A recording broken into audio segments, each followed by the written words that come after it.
The wind howled through the empty streets of Washington, D.C. as a sleek black SUV rolled quietly out of the White House grounds. The vehicle's tinted windows concealed the man inside, a man known to the world as the President of the United States, Donald J. Trump. But tonight, there were no cameras, no reporters, and no grand speeches. Tonight, Trump was not the President of the United States. He was just a man on a personal mission, one that had been weighing heavily on his heart. The driver, a Secret Service agent, stole a glance at the rearview mirror. "Sir, are you sure about this?" he asked cautiously. Trump, dressed unusually in a dark overcoat and a plain black cap, adjusted his tie and nodded. "Yeah. Let's just keep this quiet, all right?" The agent nodded and kept his eyes on the road. The SUV turned onto a deserted highway, leaving behind the bright lights of the Capitol. Trump leaned against the cool window, his mind drifting back to the past, to a moment he had never spoken about publicly, a memory buried deep within the vault of his heart. As the vehicle sped through the night, his fingers curled tightly around a small velvet box inside his coat pocket. It was old, its edges worn from years of being handled. Inside, it carried a secret, a token of a promise made decades ago, one he had never been able to keep. An hour later, the SUV pulled up to an iron gate, its rusted hinges creaking under the pressure of the wind. The headlights illuminated a name carved into stone. "Woodlawn Cemetery?" The agent hesitated. "Sir, you really want to go in alone?" Trump took a deep breath. "Yeah. Give me a few minutes." He stepped out into the cold, his breath turning to mist. The cemetery was eerily quiet, with only the distant sound of rustling leaves and the occasional hoot of an owl. He adjusted his coat, glancing around as if to make sure no one was watching. Then, with measured steps, he walked past the rows of graves, each one a silent witness to lives that had come and gone. He knew exactly where he was going. Through the dim glow of the cemetery lamps, he saw it, the headstone he had visited only once before. His pulse quickened, his steps growing heavier with every inch. Finally, he stopped in front of it. The name etched into the cold marble made his throat tighten. The cold night air wrapped around Trump like a heavy shroud as he remained kneeling by Catherine's grave. He wasn't a man who often showed emotion, at least not in public. But here, under the dim cemetery lights, away from the flashing cameras and roaring crowds, he allowed himself to feel it all. Regret, loss, love. His fingers brushed over the velvet box resting against the marble stone. The engagement ring inside had remained untouched for decades, locked away like a ghost of the past. He had bought it with such certainty, so sure that their future together was inevitable. But fate had other plans. 1973, New York City. It had been a stormy afternoon when he last saw Catherine alive. They had met at the Plaza Hotel, where he had reserved a suite just for the two of them. Back then, Trump was just an ambitious 27-year-old, already making waves in the real estate world but still far from the household name he would one day become. Catherine had been his rock, his biggest supporter. She wasn't from his world. She didn't care about money or status. She loved him for the man he was, not the empire he was building. But that day, something was different. She had looked tired. A frail smile masked the pain in her eyes as she held his hands. "Don, there's something I need to tell you." He had laughed, oblivious. "Tell me after dinner. I have something big planned for us." Catherine hesitated, but she nodded. "Okay, after dinner." That was the last time he saw her alive. That night, she was supposed to meet him at the rooftop restaurant of the plaza. He had been nervous, checking his watch every 5 minutes. The ring box had been in his pocket, his heart racing with excitement. But she never showed up. Hours later, he received the call. Car accident. A drunk driver had run a red light, and Catherine had been in the wrong place at the wrong time. By the time he reached the hospital, she was gone. He never got to tell her he loved her one last time. Never got to give her the ring. And just like that, the most important person in his life was taken from him. Present day, Woodlawn Cemetery. Trump exhaled slowly, his breath shaky. "I should have been there," he whispered, running a hand through his now silver hair. "I should have listened." For decades, he had buried himself in work, in ambition, in building an empire so vast that it would outlive him. He told himself that success was the best way to honor Catherine's memory, to become the man she always believed he could be. But no skyscraper, no billion-dollar deal, no political victory could bring back what he lost. A sudden rustling of leaves made him turn. A figure stood a few feet away. A woman, wrapped in a long coat, her hands tucked into her pockets. She was watching him with quiet curiosity. Trump stiffened. "Who's there?" The woman hesitated before stepping closer. The dim cemetery lights revealed her features. A middle-aged woman with deep brown eyes and a kind face, her dark hair streaked with silver. "I didn't mean to startle you," she said softly. "I was just visiting my father's grave when I saw you here." Trump eyed her cautiously. The last thing he needed was a stranger recognizing him. But there was something familiar about her, something he couldn't quite place. She smiled a little sadly. "You must be Donald Trump." His body tensed. "And you are?" The woman hesitated before answering. "My name is Margaret Reed," she said. "Catherine was my mother." The world seemed to stop. Trump's breath caught in his throat. "Your mother?" he repeated, his voice barely above a whisper. Margaret nodded. "Yes, and I think we need to talk." Trump remained frozen. The name Margaret Reed echoing in his mind like a distant memory suddenly brought back to life. His gaze flickered between the woman standing before him and the grave of Catherine M. Reed. This isn't possible," he muttered. His heartbeat pounded in his ears.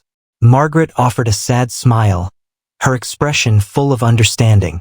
"I know this must be a shock, but yes, Catherine was my mother." Trump stared at her, his mind racing. Catherine had never mentioned a child. How could she have?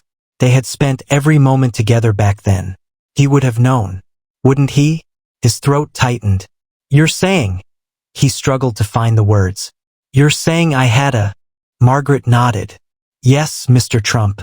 I believe you are my father." The words hit him like a freight train. The ground beneath him seemed to shift. For the first time in decades, he, Donald J.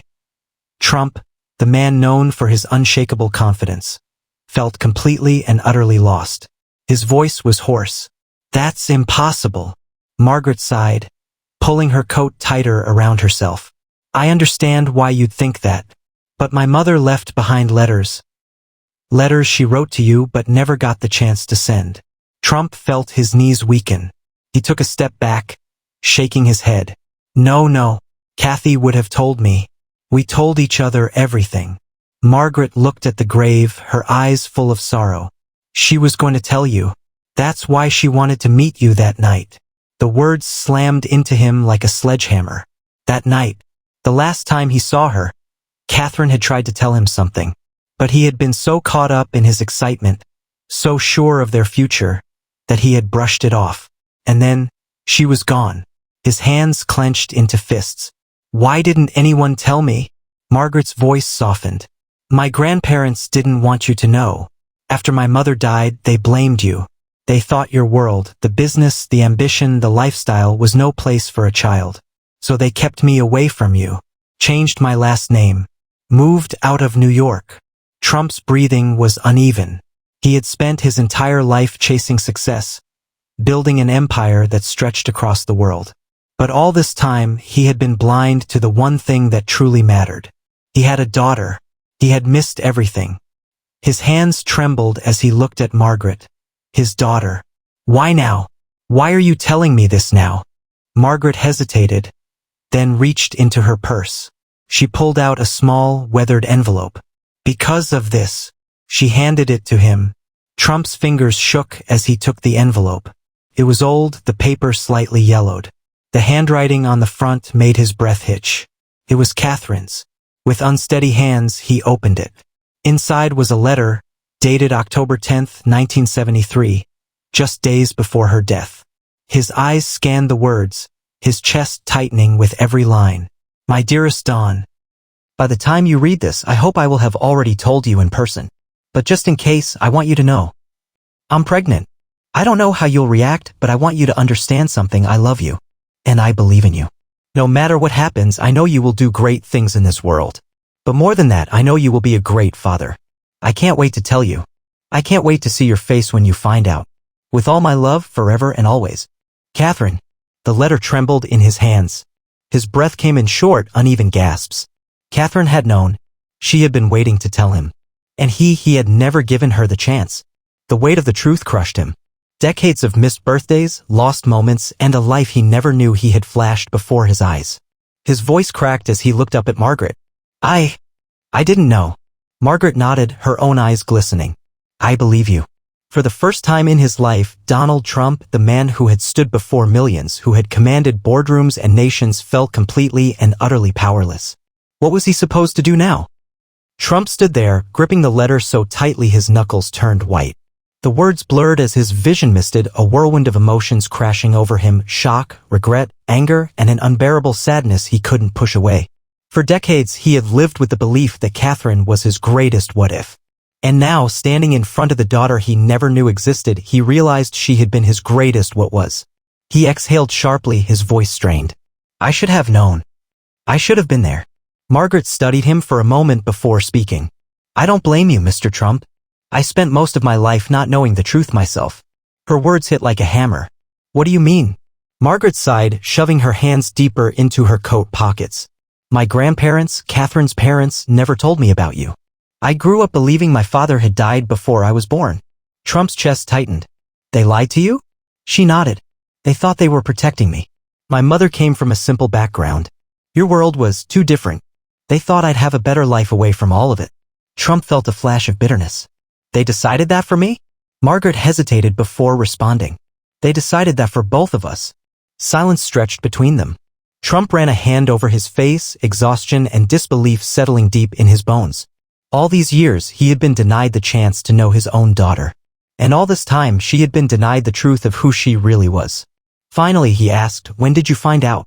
Margaret exhaled slowly. A few years ago.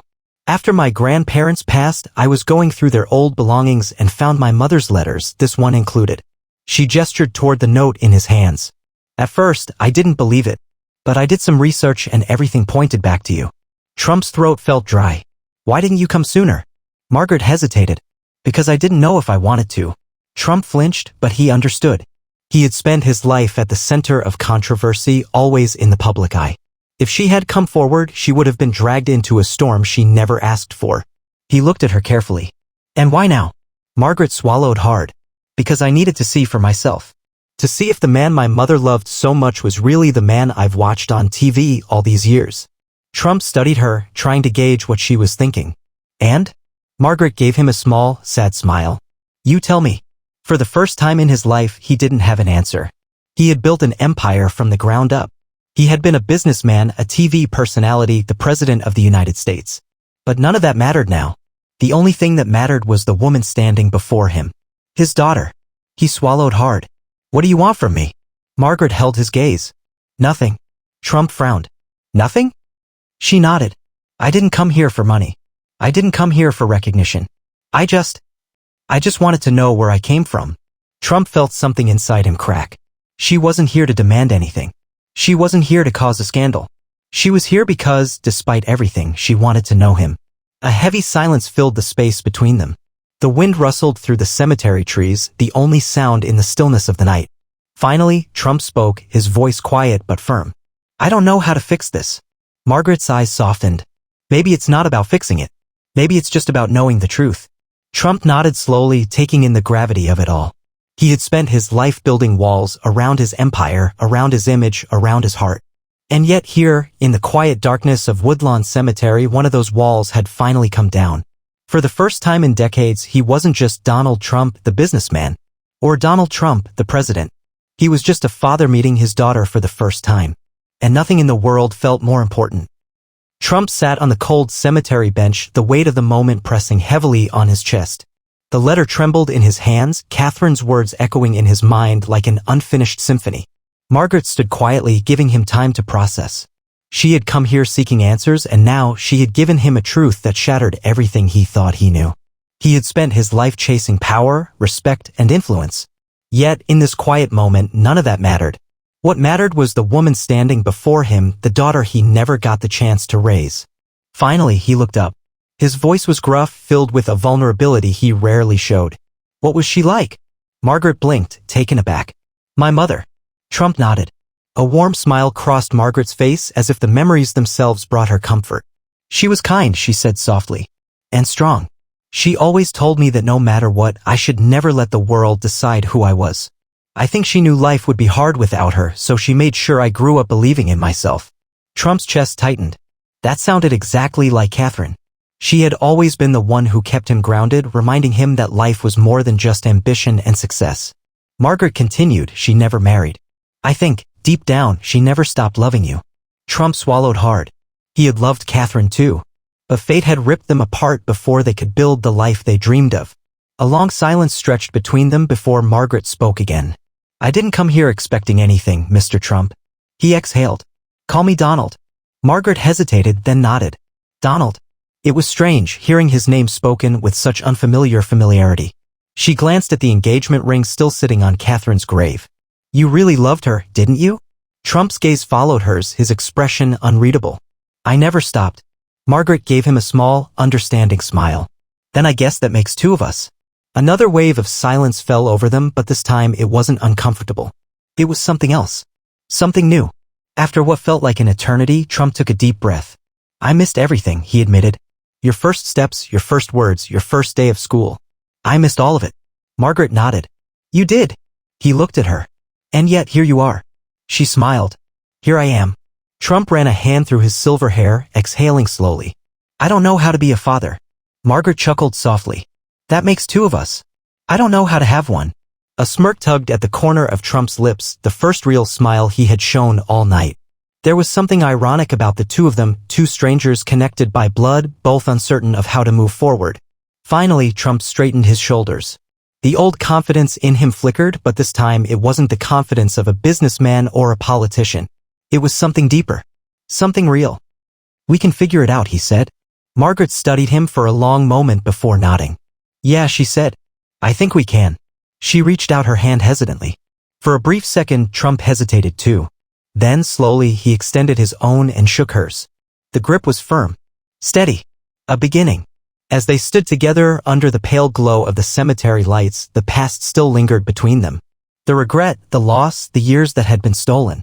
But for the first time, there was also something else. Hope. Trump glanced at Catherine's grave one last time, his fingers grazing the velvet ring box. Then, without a word, he closed it and slipped it into his coat pocket.